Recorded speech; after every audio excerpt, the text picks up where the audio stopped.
Thanks very much. Okay, so this is just presenting some work that I did for a recently awarded PhD project at the University of Ghent. And one of the analogies that I used in this was the Hitchhiker's Guide to the Galaxy famous question, what's the answer to life, the universe and everything? And the answer 42 is deemed to be very unsatisfactory. And actually part of the conclusion was that the question was a bit rubbish as well. So I think that's something to keep in mind about anything that's dealing with past population and demography.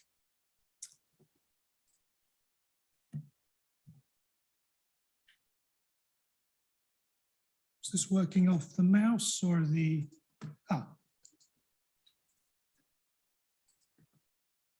Right. Seems to be on the Zoom feature. First person to break the technology. Okay, so dealing with ancient population is undoubtedly a complex issue, but it is one of those fundamentals that population matters. This is a view of the Upper Clyde where I walk my dogs. And looking at a view like this, you see the importance of how people living in a dispersed landscape like this, how their society, their social interaction, so on, may be structured. And you contrast something like this with your own context and somewhere like Macau, where there is a population density of 22,000 people per square kilometer. Population really, really does matter to all sorts of aspects of how we live and societies are constructed. And this quote from Kevin Edwards and Ian Ralston's volume essentially captures that kind of issue, and also the set of unknowns and the problems with how population and demographic factors are often articulated in explanation and how we think. And essentially, the general situation is that although people will use demographic factors in their narratives, usually this is on a totally unquantified basis. So essentially that quote sets the framework for what I've tried to do here. And I've approached this question through a couple of case studies centered on the area of East Lothian or the 19th century Haddingtonshire. And I've taken a settlement and landscape-based focus. There's very little burial evidence. The settlement evidence is the strongest suite. And I've ended up with two case studies, one at about 100 BC, plus or minus, and one centered on 1750 AD. And you've got the main questions that I wanted to address. How many, where, and how did the patterns of occupation, density, and so on change over time? So case study one, the original objective was to try to look at the period between about 1000 BC and AD 300, so to take a long-term perspective. This is an area that has a very rich archaeological settlement record, which you see aspects of there. This is dominated by the crop mark archaeology. It's an area that's been intensively surveyed. And I've put the events up there. This is a fantastic data set compiled by East Lothian Council, which provides spatial and some supporting information of all the archaeological investigations in the area. And you see two examples there of earthwork and crop mark Iron Age settlement sites. I'm not going to go through this in any detail, but essentially what I wanted to do was to really try and get some sense of that, how reliable overall that dense archaeological record that we see in the top left actually is. And I introduced into here a series of factors, which on the one hand are both kind of constraints and biases. So to what extent does the footprints of large 19th and 20th century farms take out parts of the landscape, same with the urban areas. And then to think about the character of the archaeological record and to interdigitate that with factors like soil and drainage, which serve to characterize the landscape. And essentially what I wanted to do there was to identify and offset the impact of the many, many factors which we know bias very comprehensively some aspects of our survey data. And that was essentially the map at the bottom right. That is an area-based overall index of reliability with the green tones, essentially higher reliability going down to low.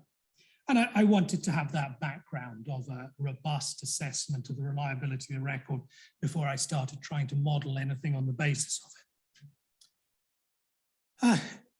Without going into the nuts and bolts of this, essentially what I did with that information was to define a kind of threefold division of the landscape into areas where, with relatively reliable settlement evidence, I was defining as settlement zones, areas where I actually couldn't really, with any satisfaction, define the reliability of the record, and I've deemed those uncertain, and then to identify those grey tones on the map, which define those kind of non-settlement parts of the landscape.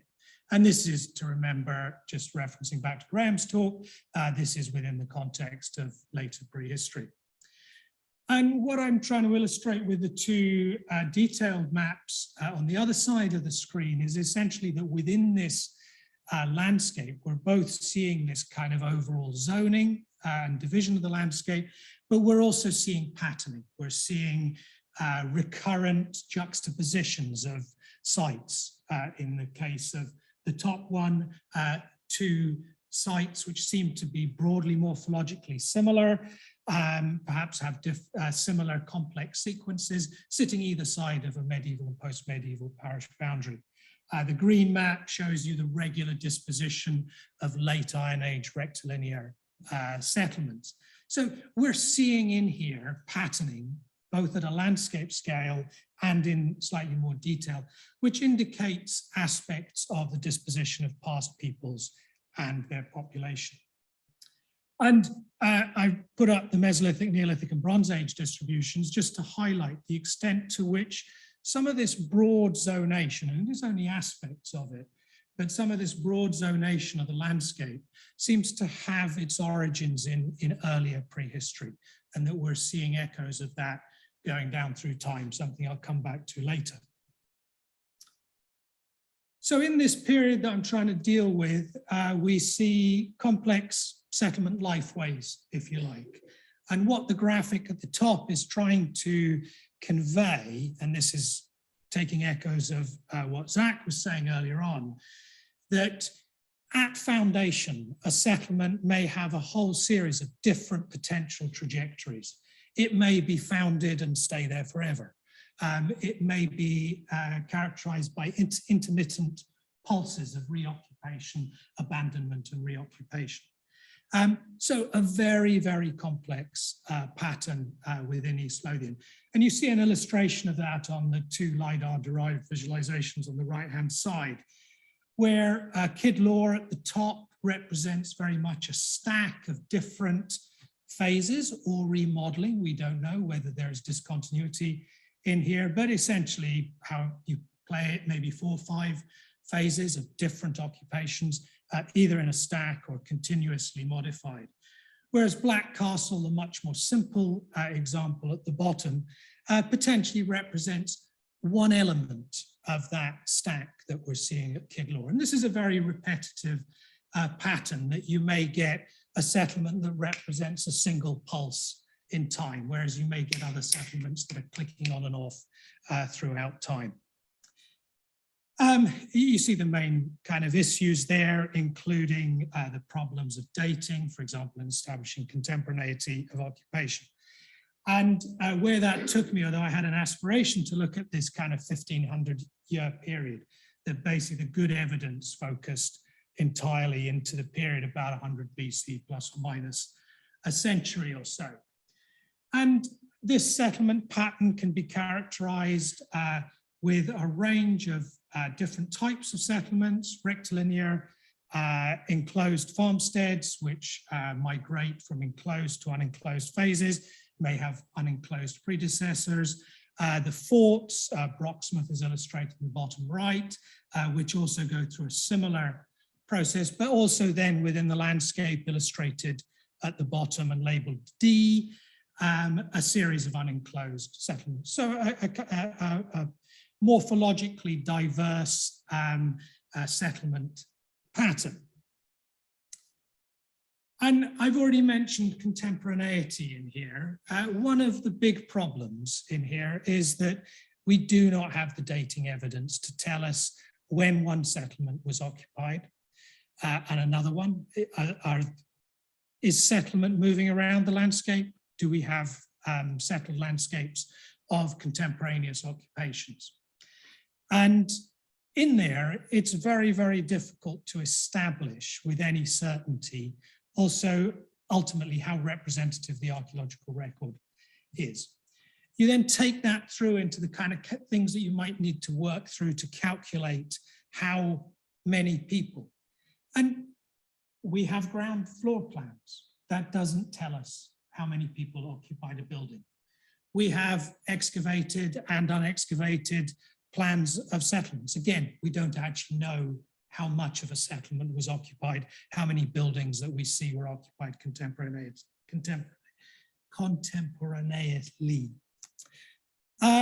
Don't use big words in your talk if you can't pronounce them. There you go. That's a free lesson. So in here, what I've tried to do is to accept and embrace ambiguity and essentially to be really as explicit as I could with that and to model a series of scenarios rather than trying to come up with that number 42 answer. So you see an illustration of that. I've used some anthropologically derived constants of a floor area of about 6.5 square meters per person. I've tried to deal with the issue of both representativity of the archaeological record and contemporaneity by modeling a series of scenarios to say that the archaeological record that we see today perhaps represents 25% of an unknown and unknowable original population of settlements. And I've taken 4 examples there. And I've taken that same approach into both putting people into houses and also putting houses into settlements. So again, with this kind of low, medium, high occupancy rates. And you'll see there highlighted on the graph, the kind of range of possibilities that this produces. And this is my preferred scenario.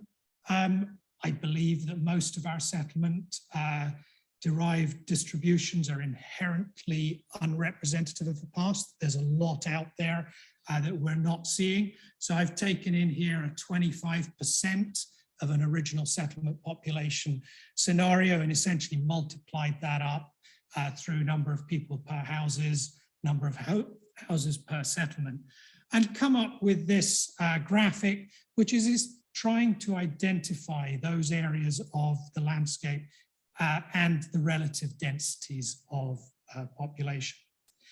And at about 100 BC, this represents potentially really quite a high population level following a period where we're seeing a whole series of intensification, innovation. I believe that there's a kind of cycle in here which is driving population growth to what we might characterize as a big Iron Age. Very briefly then, I just wanted to present this second case study, which I originally approached as a mechanism to bookend, to try and provide a fixed point against which to assess my estimates of Iron Age population, but it proved quite interesting in its own right. We have the Alexander Webster census published in 1755. We've got the near contemporary map compiled by Roy in the 1750s. And this is interesting in terms of looking at periods, earlier periods, because it's on the cusp of what's called the demographic transition, which occurs in Scotland largely in the second half of the 19th century and sees this massive, massive increase in population and urbanization and so on. And this was interesting. It allowed a characterization of the mid-18th century settlements in terms of different types of settlement. That allowed me to look at different regional, local variability in aggregation of settlement, for example, and allowed me to start thinking about, again, as I had done in the prehistoric case study, about how settlement density, people in the landscape, how that varied across the area. And again, a similar kind of graphic. And interestingly enough, this is also sitting at the end of a period where we're seeing industrialization, intensification, and processes like urbanization that essentially are working within a cycle that is seeing very significant population increase. So in bringing those two aspects of the study together, I apologize for the map. I don't think it's the most easily readable one, but I tried. There were worse versions of it. And essentially one of the main points to see in here is that although the 1755 landscape, 1750s landscape is really quite different in many ways, it's certainly much more densely occupied. We're still seeing, and it's in those areas where the pink tones overlay the gray tones, we're still seeing elements or echoes of that Iron Age zonation of the landscape still present there in the 1750s. If you look at the table at the bottom of the screen, we're also seeing some interesting ratios. There's a roughly 2 to 3 ratio coming through in the persons per km squared of settlement zone. And I've put this up here just to identify that with my best case scenario for the Iron Age, we're approaching 2/3 of the numbers of people who were there in 1755. So this is really making a case which people like Barry Cunliffe have proposed in the past for a big Iron Age. And that unpicks some of the orthodoxy of traditional population graphs for the UK, which would see prehistoric settlement and early medieval settlement tripping along at a fairly low level, and then this big exponential rise during the medieval and post-medieval period. And actually, in my case, I think there's a good case to be made for this significant climb in population in the period running up to about 100 BC, and then perhaps a period of relatively static population growth. The compound growth rate between the Iron Age figures in 1750 is in the order of 0.022%, which is at the very, very bottom end of growth rates for population. So even if the period between about 100 BC and the post-medieval period had fluctuating population, actually the overall growth rate is very slow. And I think this is a challenge to how we think about prehistoric population in particular. So just in terms of bringing this together, what I've tried to do is to take a landscape approach that provides a framework to put people into places. I passionately believe that scenario modeling is absolutely fundamental to any kind of demographic undertaking, because if we obscure or don't acknowledge the ambiguity and uncertainty which attaches to our basic data, we create inherently unaccountable and unchallengeable outcomes. And the basic position would be, you may not like the series of suppositions that I've made in terms of doing my sums, but at least you know what those assumptions are. And picking up Fraser Hunter and Martin Carruthers' quote about Iron Age population, they say largely unattainable, but highlight its importance. I would argue that in here we have some methods to start to think about as a heuristic device, a thought exercise, what those populations may have looked like. And I mentioned the graphs. This is Cooper's work from 1947, essentially, which presents that classic, nothing much happens, and then in the medieval and post-medieval period, population growths. I think unsustainable increasingly. I also wanted to just put in something which I think is very, very complex, but is identified in those series of summaries running down from Kirk through Scarf and myself. In there is to what are the implications of something like an East Lothian Iron Age population of perhaps 20,000 people for the whole of Scotland. Now, Scotland is nothing if not regional. So I put that figure for the whole of Scotland up as 800,000 to 1 million people in the Iron Age as a suggestion, because I think one of the things that we need to think about if we're interested in developing this is to create a series of regional benchmarks that allow us to assess the impact of our regional landscape in a much more extensive or comprehensive way. And in here, I think there is some value in thinking about the post-medieval landscape and how we understand the disposition and densities of people in thinking about where that came from. And this is a quote from Barry Cunliffe, the approximate and ill-focused estimates. This is David Simon's drawing of White Castle in East Lothian. And this is very much the way in which we've thought about people in the landscape, I think generally, in the form of a work of imagination. It's a lovely image. It's very, very evocative. But I think one of the problems has been that we haven't had a solid, explicitly based underpinning to that. And I hope, if nothing else, I've provided a little bit of that. Thank you very much.